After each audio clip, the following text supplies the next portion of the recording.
నా straight question ఏంటంటే ఆయనకి ఈ భోగాపురం ఎయిర్పోర్ట్ అనే దాన్ని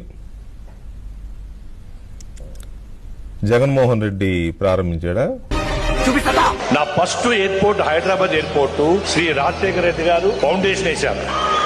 మళ్ళీ ఆయనే సీఎం గా ఉంటూ ఇనాగరేట్ చేశారు. రెండు మా ఢిల్లీ ఎయిర్పోర్ట్ రాజశేఖర రెడ్డి గారే వారితో పాటు వచ్చి ఇనాగరేట్ చేశారు. వారు ఈ రోజుని అది భగవంతుడు నిర్ణయం చేయదు. వారి తనయుడు జగన్మోహన్ రెడ్డి గారు వారి అమృతాస్త్రాలతో ఈ రోజుని నాకు ఫౌండేషన్ వేయడం అంది అది రెండో సంతోషమైంది నిజంగాను. దానికి నేను ఆనరబుల్ సీఎం గారికి మా జిఎంఆర్ తరఫున నేను హామీ ఇస్తున్నాను.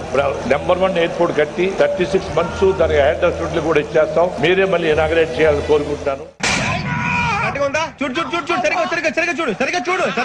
ఈ రోజు భూమి పూజ చేసిన ఈ గ్రీన్ ఫీల్డ్ ఎయిర్పోర్ట్ లో మరో 3 ఏళ్లలో ఈ ప్రాజెక్టు పూర్తయి ఈ ఎయిర్పోర్టు 2026 నాటికి ఇక్కడ నుంచే ఇదే భోగాపురం నుంచే విమానాలు ఎగిరే పరిస్థితి వస్తుంది అని చెప్పడానికి కూడా సంతోషపడతా ఉన్నా.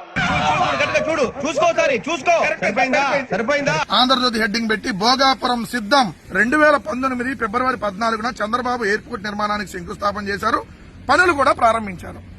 భూసేకరణ జరగకుండా ఎవడన్నా శంకుస్థాపనలు చేసి పనులు ప్రారంభిస్తాడా చంద్రబాబు నాయుడు గారు?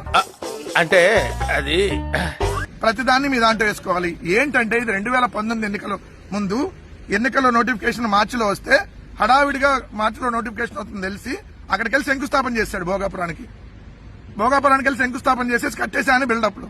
కానీ భోగాపురం విమానాశ్రయానికి సంబంధించినటువంటిది ఏదైతే అనేక సమస్యలు దాంట్లో ఉంటే ఆ సమస్యలన్నింటినీ పరిష్కరించి సుప్రీంకోర్టు నేషనల్ గ్రీన్ ట్రిబ్యునల్లో కేసులుంటే ఆ కేసులన్నింటినీ పరిష్కరించి జగన్మోహన్ రెడ్డి గారు ముఖ్యమంత్రిగా ఉన్నప్పుడు 2023 సంవత్సరంలో మే 3వ తారీఖున అన్ని అనుమతులు తీసుకుని ఎటువంటి ఆటంకాలు మధ్యలో రాకుండా అన్ని క్లియరెన్స్లు తీసుకున్నాక శంకుస్థాపన చేశారు జగన్మోహన్ రెడ్డి గారు.